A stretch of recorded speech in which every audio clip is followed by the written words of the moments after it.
great. So we're going to jump ahead, and I have here, never so appetizing as you see it in its raw state, but we have some Spanish octopus. So what's that, a little garlic? some whole garlic cloves. Now this is one of the problems, not problems, this is one of the challenges with this dish, is this is the item obviously you want to do in advance. Okay. But it's not difficult at all. People get a little intimidated because not many people have worked with octopus. Sure. Great protein item, very low in fat. So, and you're seeing that more and more on menus as well. So what we're going to do here is we're going to set up sort of our own little court bouillon mixture to poach it in. So a bouillon, a broth if you would. Broth, okay. I have celery, onions, carrots, whole garlic cloves as I mentioned before. We have the aromatics of some bay leaf and some black peppercorns. Just making a flavorful liquid dish. Correct. A little bit of lemon juice. Okay. We add a little bit of red pepper flake.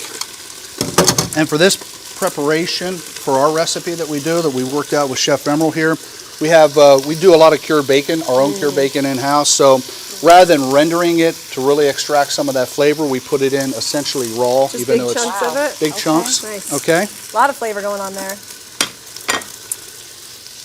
And then you're just going to pour water over that? We'll saute that. Again, you could add a little bit of wine if you want, but primarily water's fine. Stock would be perfect as well if you had that. Great. So then the octopus just goes right in there? Right in there, covered. Okay. And that's it? Yeah, a little bit of wine. Depending on your size of the octopus, now these are medium. You can get extra large octopus where the tentacles. This will probably take covered over low heat in an oven about an hour and a half. Okay. So you want to really cook it to get that nice and tender? Correct. Okay, great. Through the magic of TV, we have a prepared octopus all ready to go. So ideally in the restaurant, we do this on the grill. It's just that smoky charred flavor to it. Simply light toss with some olive oil onto the grill, roll it around. So we will do this for now in just a saute pan.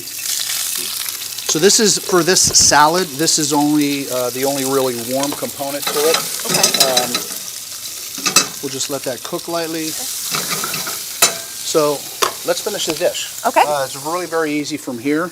So for a mustard vinaigrette, we start off with a little bit of honey. We have some whole grain pomegranate mustard. Again, a little bit of red wine vinegar as the acid component. If you would, Nicole, you want to chop some fresh oregano to finish that? Grab one of my knives. Again, a little bit of lemon juice for the acid piece. Now, I saw you use some fresh oregano in the rouille, correct. So we're kind of carrying over that flavor. And some capers as well? Yep, we will finish that with a salad. Ooh. Okay. I'm going to drizzle some olive oil here. Sure. And this is extra virgin? Extra virgin olive oil, just enough to emulsify it. Is that the same type of oil that we use for the octopus as well? It was, correct. Okay.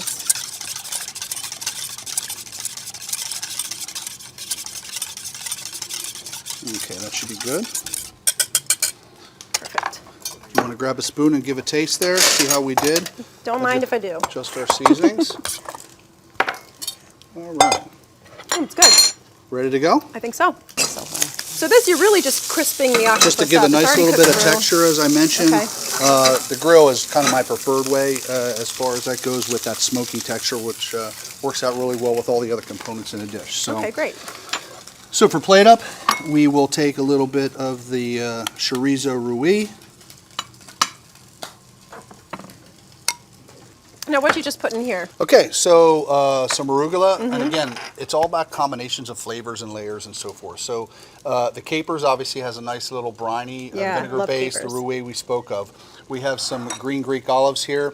I have some fingerling potatoes that I've already fried lightly. Oh, nice. So what I've done is I'll just throw them back into the pan with the octopus, give a little bit of heat or warmth through them, kind of bring back that crunchy texture if you would. The arugula is that bittery, peppery green that you see more and more on menus. One of my favorite greens to work with. Me too. Love that peppery bite. So a little bit of the vinaigrette, as I mentioned earlier.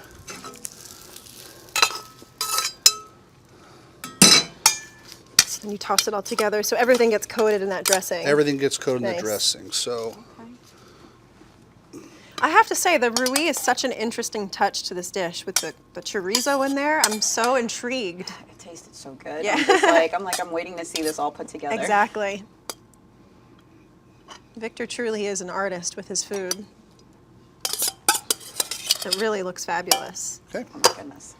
Very, very simple. Again, Yeah, the big preparation exactly. piece obviously is the octopus to give it a little bit. That For could sure. be done 2, if not maybe 3 days in advance, kept in the refrigerator.